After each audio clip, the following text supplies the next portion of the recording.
नमस्कार मित्रांनो, मी भारत मोरे. मित्रांनो, शिवाजीनगर मधील गटाराची अवस्था बघा.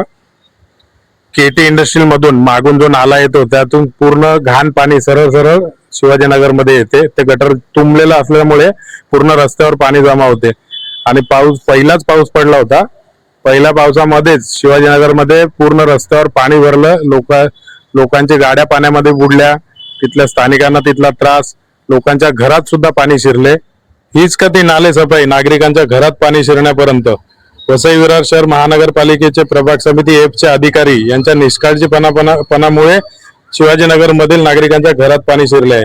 कोट्यवधी रुपयांची नाले सफाई फक्त कागदावरच झाली आहे का? स्थानिक लोकप्रतिनिधी आणि अधिकारी नक्की झोपलेत की डोळे झाकून बसलेत?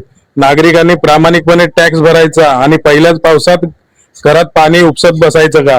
हा प्रशासनाचा निर्लज्जपणा आणि हलगर्जीपणा आहे. माझी वसई विरार शहर महानगरपालिकेच्या आयुक्तांना व महापौरांना एवढीच विनंती आहे की आपण येथील संबंधित अधिकाऱ्यांवर कारवाई करावी व संपूर्ण परिसराची साफसफाई करून स्वच्छता करून घ्यावी. जय हिंद, जय महाराष्ट्र.